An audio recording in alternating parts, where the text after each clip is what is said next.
You're listening to Killer in the Code, solving the Black Dahlia and Zodiac cases. I'm Michael Connelly, and this is Chapter 6. I want to begin today with a mini profile of the killer this podcast is focused on. This is taken from the official records of the investigation.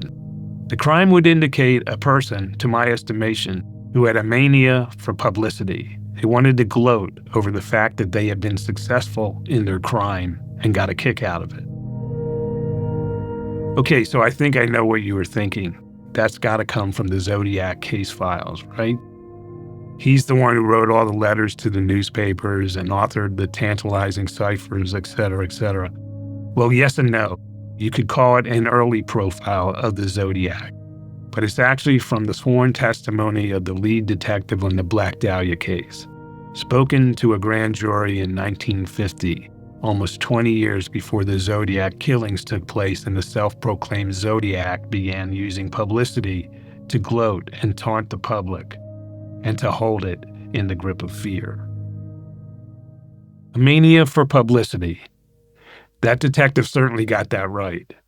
There are people who think these cases are so dramatically different they could never be linked. But on a psychological level, they are much more the same than not. And today we are going to reveal as best we can the man who is behind all these crimes, Marvin Margolis, a.k.a. Marvin Merrill, among many other names. The man who wrote the letters and constructed the ciphers, the man who was a cipher himself. A quick recap here. Alex Baber, citizen sleuth and amateur cryptologist, broke the Z13 code, the 13-character cipher said to reveal the name of the Zodiac killer, but also thought to be unbreakable for more than a half a century. The name hidden in the code was Marvin Merrill, the primary alias adopted by Marvin Margolis after he was identified more than 20 years earlier as a suspect in the murder of Elizabeth Short, better known as the Black Dahlia. Baber's methodology and solution to Z13 has been independently confirmed by some of the top cryptanalysts in the world. Other evidence gathered by Baber and a team of veteran cold case detectives has been documented in the previous episodes of this podcast. The bottom line is Margolis, who died in 1993, checked all the boxes, and now we want to attempt to track his movement across time and geography. It's not an easy task. Margolis at times is a bit of a ghost. He changed names and moved about like a man looking over his shoulder to see who might be on his trail. This is Alex Baber. His own family would call him Skippy because he would skip out for long periods of time that he'd be unaccounted for. The Skippy nickname was obviously a play on his middle name, Skip Day. He also changed occupations and careers as often as he moved geographically. At various times, he was an artist, an auto mechanic, an engineer, an insurance salesman, a car racing promoter, a computer programmer, and an urban planner. His son called him a serial entrepreneur, with most of his endeavors seeing very little success. It appears that he did many things, but he wasn't good at any of them. Throughout the years and decades, he would often change his expertise or field of employment. Some of his family members told me that, a lot of the stuff that he did, he taught himself, and he wouldn't stay long within that field of expertise. This is veteran homicide detective Rick Jackson. My initial thoughts on his moving around a lot, as well as the changing of names. So first of all, the moving around a lot, there are people that do that. There are people that are lost. They can't find jobs. They go from one place to another. That's one thing. But when you couple that with constantly changing names, then it brings it to a higher level of concern about why that's being done. That's a quick, pat answer, but that's my reaction to what we see with Margolis / Merrill. In addition to changing names as he moved, Margolis also appropriated the histories of others while embellishing his own. The biggest task here was trying to determine what was real about Marvin Margolis and what was not. One thing we know for sure is that he was born in Chicago to immigrant parents in 1925. His own father changed his name from Isaac Margolins to Isidore Margolis. something that many immigrants do, but it early on exposed Marvin Margolis to the idea that identity was malleable. Before we go on here, let me say that the timeline and the biographic details we have put together here come from official records, newspaper articles, and interviews with members of Margolis's family. We have agreed not to name members of the family in exchange for their cooperation. Margolis enrolled at the University of Illinois in 1942, but left after one semester with failing grades. At the time, the country was in the middle of a world war, and in 1943, Margolis walked into a Navy recruiting office in Chicago and joined up. He was trained as a corpsman and sent overseas to the battle in the Pacific. He was attached as a medic to the Marine battalion that made the first landing on the island of Okinawa. What ensued was one of the bloodiest and costliest battles of the war. Over 10,000 American soldiers died on Okinawa. We documented Margolis's time there in Chapter 1 of the podcast. But suffice it to say, his experiences there, including one near-death experience in particular, was harrowing. Upon returning from the war, he was given a 50% disability for mental neurosis, what would now be diagnosed as post-traumatic stress disorder. Family members have told us he was treated for this the rest of his life. And he was put on medication. And we discovered through the family members that when he would disappear for these lengthy periods of time, they would reach out to his younger brother, Milton, who lived in Chicago, who had a connection at the local VA. And what he would do, apparently, was contact this connection, and he would look up where the last prescription was filled. And then Milton would hunt Marvin down and ask him, "What are you doing? You have a family of obligations. You need to get back to where you belong." This is Mitzi Roberts, veteran homicide detective and former supervisor of the LAPD cold case unit. All you have to really do is review the testimony at the grand jury, as well as review, any of his documents that came out of his time at the war, to know that, what he saw over in Okinawa was the worst of the worst. And I think they even mentioned mangled bodies. And, he was working in the medical field, so he saw them up. It wasn't just seeing your buddy, here get, severely injured. He's actually trying to save lives. And from everything I've read, he came back from that war just a damaged man, for sure, mentally, just damaged. Margolis landed in Los Angeles after the war and in 1946 enrolled at the University of Southern California as a pre-med student. During a grand jury investigation that would delve into the Black Dahlia case 4 years later, it was revealed by the deputy district attorney who led the probe that Margolis had taken part in a body dissection just months before Elizabeth Short's bisected body was found. We could find no independent confirmation of this. While it was unlikely that a pre-med student would have a class in which cadavers were dissected, Margolis's wartime experiences may have opened doors at USC for him to take part in what was likely something reserved for more advanced med students. As one of his Veterans Administration evaluators reported in giving him the mental disability, he had dealt with many, quote, mangled bodies on Okinawa.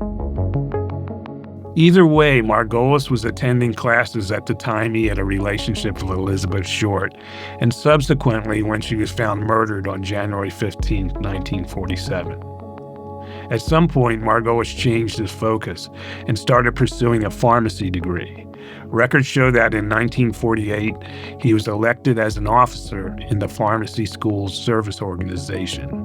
A transcript of his grades from that year show him to have been a good student, getting mostly A's in pre-med and pharmacy classes and only one C in biochemistry. Curiously, he had registered at the school under the name Marvin Henry Margolis. His actual middle name was Skipton, and this is the earliest point where we see him engaged in identity deception. Margolis was in the class of '49, but he apparently didn't finish at USC. Instead, he left town and picked up a degree in commerce from Roosevelt College in his hometown of Chicago. Why did he leave town and change schools? At the time, it had been 2.5 years since the murder of Elizabeth Short, and no arrests had been made in the case. Early on in that investigation, Margolis had been interviewed twice by the police, and though he initially lied about his relationship with Elizabeth Short, he offered an alibi that his new wife confirmed. Finis Brown, the lead detective on the case, would later testify that, quote, "It was impossible to throw him out as a suspect. It was impossible to tie him in." But 1949 was also when a new police chief took the reins at the Los Angeles Police Department. William Wharton was a hard-charging former Marine who declared in a widely publicized media statement that the Black Dahlia investigation had been run poorly and been bungled by the original team on it. He called for a grand jury investigation of the murder to refocus the case. But by the time that grand jury was impaneled that year, Margolis was gone. Investigators with the grand jury tried to find him and enlisted the help of the Chicago Police Department, but to no avail. Finis Brown was left to testify that Margolis was, quote, "possibly a very good suspect." How diligently authorities searched for Margolis in Chicago is not clear, but they missed their chance 3 years later when he was working in Chicago as a used car salesman and was charged with defrauding customers by tricking them into paying higher prices than agreed to for their car. Margolis avoided jail time and the apparent notice of the LAPD by paying a fine and restitution to several customers. But it was at this point that he left town once again, and when he reemerged, he had a new profession and a new name. He was now in Atlanta, and he set up shop as Marvin Merrill, insurance salesman. Merrill spent at least 3 years in Atlanta, and even started a side gig, which was an auto club for teenagers. He courted membership and publicity with the inclusion of a NASCAR racing champion named Tim Flock as a partner. But eventually Merrill moved on from Georgia and made even shorter stops in Ohio and Arizona before landing in Kansas. By this time, his first marriage was over, and he reinvented himself once again, this time as an artist and an art dealer in the small town of Wellington, 38 miles south of Wichita. He was now known as Skip Merrill, and a profile of the artist that ran in the local newspaper offers some insight into how Merrill blended fact and fiction into a new persona. The newspaper reported that he had studied under Salvador Dali, the master of surrealism, at USC. "I learned a lot of realism from Dali," Merrill was quoted as saying. "He paints the clock. It may be distorted, but it looks like a clock." The Baber team found no evidence that Dali ever taught painting or lectured at USC, though the record is clear that Dali was in Los Angeles at the time Merrill, as Margolis, attended USC. Perhaps what is most intriguing about the profile in the Wellington Daily News is Merrill's embellishment of his war record.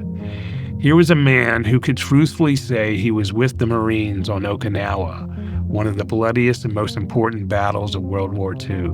He could talk about building a field hospital in a cave on that island. But apparently that wasn't good enough for him. Instead, he told the newspaper that he had been a member of the Flying Tigers, the legendary group of pilots who flew missions over China during the war. Why did he lie? It almost seems to me as though Merrill used the newspaper profile to leave hints or clues about the Black Dahlia case. He told the newspaper that he had been a newspaper correspondent, but the truth was the only correspondence was his courting the media in Atlanta and his letters and phone calls to the Los Angeles newspapers as the Black Dahlia Avenger. Then the mentions of the Flying Tigers and Salvador Dali. The reference to the legendary air squadron seemed to be a direct reference to Elizabeth Short and her lost fiancé. During the war, she was engaged to pilot Matt Gordon, who flew missions over China and was credited with shooting down 5 Japanese planes in aerial dogfights. Those plans tragically changed when Gordon was killed in a plane crash in 1945. Was it jealousy that made Merrill embellish his record? Or was he intentionally dropping a clue into the story?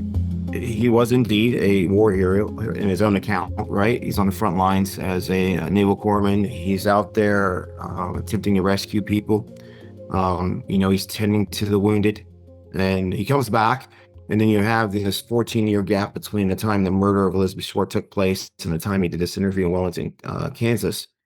And instead of just saying, I was a naval corpsman on the front lines that, held a medical unit and took care of my comrades, under fire, he injects this stolen valor, as we call it, where he's a flying tiger, which is a very unique unit during World War II. There's no reason for him to claim to be a flying tiger, as rare as that unit was, and for it to be directly connected to Elizabeth Short through her only fiance, Matt Gordon, is a very unique and obvious connection that he's making to Elizabeth and himself, in my opinion. That's a dirty deed. That's something, that's him being jealous. That's him having some kind of envy towards Matt, and his relationship with Elizabeth long before he knew her. That's obsession. And Dolly was a surrealistic painter, while Merrill said he was a realistic painter. His work was even described as being closer to the Impressionist master Vincent van Gogh than Dolly. But Dolly created several paintings that depicted women in ways similar to the Black Dahlia crime scene. Was Merrill hinting that he was influenced by Dolly as a killer or a painter? These are questions that obviously can't be answered. You can take a look at some of Dolly's work on the Killer in the Code website. Though in the newspaper profile, Merrill said he was so inspired by Kansas that he could paint there forever, things soured for him when a local art association he had created split into 2 factions and voted in new leadership. Merrill once again packed his bags. This time, he headed west, back to California. Merrill landed in the town of Oceanside in San Diego County in early 1962. On an evening shortly after his arrival, a man called the police department anonymously and said he was about to commit a crime that would baffle the police and never be solved. The next night, a taxicab driver named Raymond Davis was shot to death in his cab, and his body was dumped in an alley behind the mayor's house. The cab was later found abandoned 15 blocks away. The next night, the anonymous man called the police again. He took credit for the murder of Davis and said he was going to shoot a bus driver next. This in turn gripped the community in fear, and Marines from a nearby military base were used to ride in buses and taxis for added security.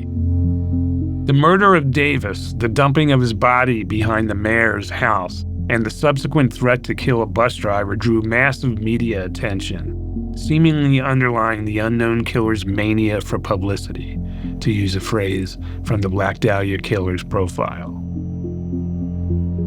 8 years after the Davis murder, the killing of San Francisco cab driver Paul Stine by the Zodiac would draw comparisons, but like the Sherry Joe Bates case in Riverside, the Davis killing was never formally declared a Zodiac case. Perhaps it was because authorities did not know what we can now reveal. On the night Davis was murdered in Oceanside, his killer abandoned his cab in the 400 block of Pacific Street, which was an 800-foot walk to the house on Elm Street where Marvin Merrill was living, following his recent move from Kansas. I do believe that Paul Stine was a, in all likelihood, a piece to the puzzle to connect him back to his earlier murder of Ray Davis. It does make sense. Paul Stine was the first. It was such a brazen attack because it was done right in the middle of a major city in front of people. He walked away. It was a brazen attack, and I think that was done intentionally to shake things up a little bit. And why not shake things up a little bit by doing something that you've done before in 1962 with the cab driver in Oceanside? Why not do the same thing? Again, it could be part of the game. Wondering, okay, are they going to be able to put this all together? That it's me, the Zodiac, working before I became the Zodiac. And then 7 years later, you do the Paul Stein case to bring it right back into your new hunting grounds, if you will. It just kind of proves that this guy evolves in his MO. I mean, it doesn't fit quite exactly with, of course, the Black Dahlia and the Zodiac, but it's just an evolution, and the two are the same. Baber notes that the investigation has established that Margolis Merrill was in either close or close enough proximity to the murders of Elizabeth Short, Ray Davis, Sherry Jo Bates, and the 5 Zodiac victims, all of which remain cases officially unsolved, all of which involved a perpetrator who showed a mania for publicity. He's either the most unluckiest guy on the planet or he's the killer. He's the perpetrator of these crimes. Marvin Merrill's professional apex may have come briefly in the middle 60s when he had left the art world for the business world and was president and chief engineer of Pacific Projects Consultants, a company planning the construction of a 10-story hotel on the beach in Oceanside. Merrill called a press conference to announce his plans and got a good run from it, but the project never came to fruition, and Merrill was eventually sued by his investors who wanted their money back. According to members of Merrill's family, other real estate ventures and development plans followed, but none led to success, like the speculative purchase of land near a projected freeway interchange that never came to be. Merrill's son described home life at this time as always being tense, with the family living hand to mouth and his father often moody and physically abusive. Even though money was short during these times, Merrill kept a second residence in San Jose, where he did work for Intel, the microchip company. Efforts to confirm this through Intel were unsuccessful, but in documents turned over to the Baber team by Merrill's son, there are Intel business cards and W-2 tax forms issued by the company to Merrill. It's unclear whether this was a side job or another career change, but by the early 70s, Merrill was back in the car business, operating an auto repair and tire shop called Buck Savers. He was also back in trouble with the law. 4 days before Christmas 1971, Merrill was jailed on multiple charges of defrauding his customers at the shop. 2 months later, he was found guilty in court and sentenced to 30 days in jail and 3 years probation. Those 3 years coincided with 3 years of silence from the Zodiac, a period of time when no letters and no ciphers were sent to the media. During this investigation, from the time it starts to the time he's arrested, to the time he's given probation, to the time probation ends, the Zodiac doesn't appear again. There's no letters, no phone calls, no attacks. As soon as Marvin Merrill's probation ends early, all of a sudden that same month he reappears, and then we have this first letter in 34 months. Merrill's second marriage came to an end in 1978 after what family members told us was a physical altercation with a teenage child. After that, the family began to lose track of Merrill. His son told us he had lost touch with his father for nearly a decade after the divorce. Records show that Merrill eventually moved north toward the middle of California, with addresses in Atascadero and Creston before finally landing in Santa Barbara. Copies of tax returns from these years show him making very little money and alternately listing his occupation as engineer, ex-engineer, and shopkeeper. During his last decade, it appears, at least through banking records, that he used all variations of his aliases and kept separate checking accounts under each name. In 1992, while he was facing a terminal cancer diagnosis, Margolis rented an art studio in Santa Barbara for $700 a month. He used the name Marty Merrill and signed a 5-year lease commencing on April 1st. Perhaps that was an April Fool's joke from a man who had little more than a year to live. It was likely in that rented studio on Montecito Street that Marty Merrill created a sketch titled Elizabeth, and depicting the upper half of a nude woman with dark hair and the word Zodiac hidden in the shading. It would be the last of the many clues left behind by a human cipher. I believe that his final days, knowing that his life was coming to an end, and I have to say this for Marvin, having an understanding of him, that I believe he may have had some regret for what he did to Elizabeth. And the reason I say that is that sketch in particular isn't one that I think is him bragging. I think it's his calling card, so that someday someone would come along and discover it and put the pieces together. Maybe for his own reasons, meaning that he finally have his name and face attached to these crimes officially, so he can go down in history as being the Zodiac and the Black Dye Avenger. But I also believe that he wanted the world to know that he hadn't forgotten Elizabeth.